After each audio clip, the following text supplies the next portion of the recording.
Welcome back to IOL News. My name is Madlanga Commission and I'm back to give you a quick recap over the testimonies made at the Madlanga Commission of Inquiry. So the Northwest businessman Brown Mogotsi was back to the hot seat at the Madlanga Commission of Inquiry on Thursday, and he has a quick recap of some of the things he said in his testimony. Mogotsi admitted to breaking the news of the PKTT dissolution to Matlala before he even verified the letter's authenticity because he thought it was great news for him. Mogotsi conceded that he wouldn't want to give Mr. Matlala classified information, but stated that Matlala is not this amateur criminal and he still would have access due to being close to generals. Let's have a look. I had to verify if the letter was authentic also. But on your version, you broke the news to him. That's correct. Before you did any verification. That's correct.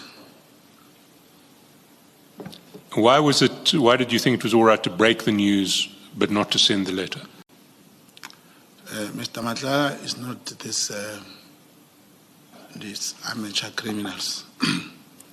He belongs to this league of, like you say, he's close to generals.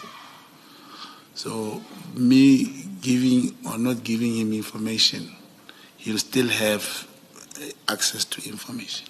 Yes, but you wouldn't want to give him crime intelligence classified information. That's correct. So Mogotsi denied having advanced knowledge of the PKTT disbandment letter, stating that he only saw it the second day on social media and that he would have shared it with Matlala immediately if he had it.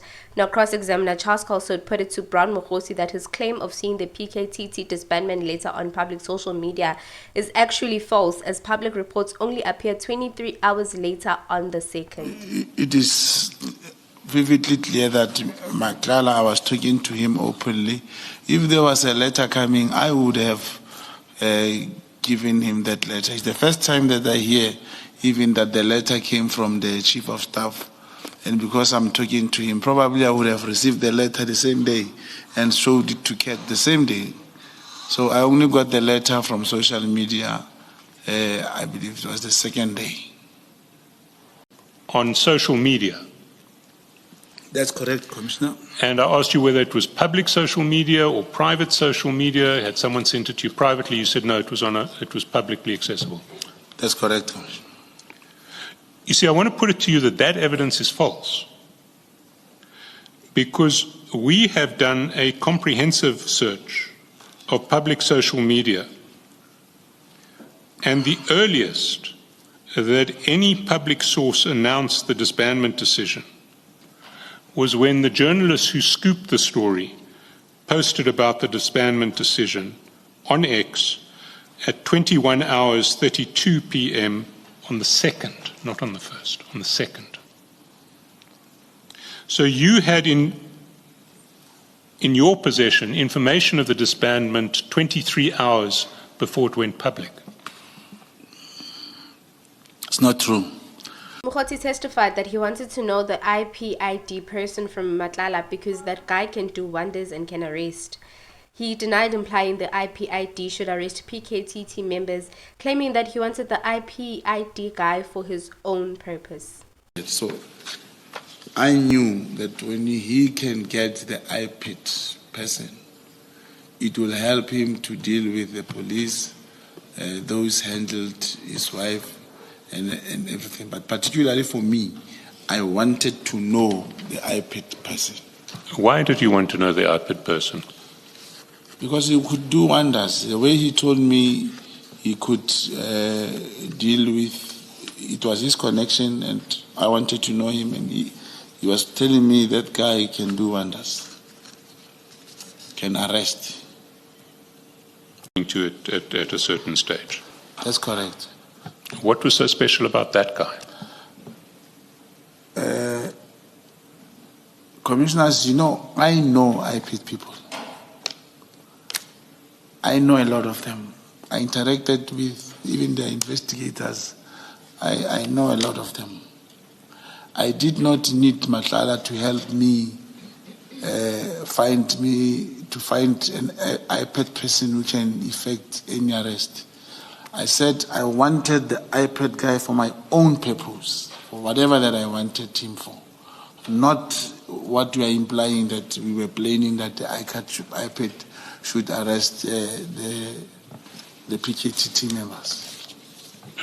So I knew that when he can get the IPID person, it will help him to deal with the police, those handled his wife and everything. But particularly for me, I wanted to know the IPID person. Why did you want to know the IPID person? Because he could do wonders. The way he told me he could deal with, it was his connection, and I wanted to know him, and he was telling me that guy can do wonders, can arrest. Challenged on his ethics, Mogotsi testified that he does not have a comprehension about lying as a profession, stating that as an agent there are rules, you cannot just lie if you're not in any mission. Now, cross-examining counsel asserted that Mogotsi lied in a replying affidavit by stating key events that happened in September to claim urgency when 150,000 had already been transferred to lawyers on August 10th. So the commission has been adjourned for Tuesday, November 25, 2025. Agent requires you to lie for a profession, as a profession. I may not have a comprehension about lying as a profession. As an agent, you cannot. There are rules. You cannot just lie if you are not in any mission.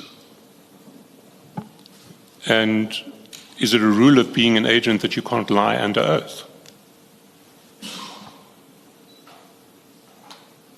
And any matter that is conducted under oath, no one is allowed to lie. In September, not in August. That's what you said in your replying affidavit. That's correct. But if we look at the money flows, you'd already had your community meeting, taken a decision to go to lawyers, advanced 150,000 to lawyers by the 10th of August. That's correct. Commissioners, I'm trying to establish what the SC, the relevance of this. Don't worry about relevance. Just respond to the questions. We will deal with questions of relevance. No, to me, SC is adjudicating on a matter that has been decided by the judge now. He's asking question about something that has... Let me put it to you. What I'm saying to you is you actually lied on oath in your replying affidavit. That these events in relation to the contract that took you to lawyers happened in August. And when you were called upon to explain why you only brought this application on the 15th of September, you lied and you said, well, these events only happened in September. Yeah. Let me put it to you. What I'm saying to you is you actually lied on oath in your replying affidavit. That these events in relation to the contract that took you to lawyers happened in August. And when you were called upon to explain why you only brought this application on the 15th of September, you lied and you said, well, these events only happened in September. Yeah, you see, that's the thing, Commissioners. Well, that is all from me for today. I'll be back on Tuesday with more quick updates. Don't forget to like, share, and subscribe. Goodbye.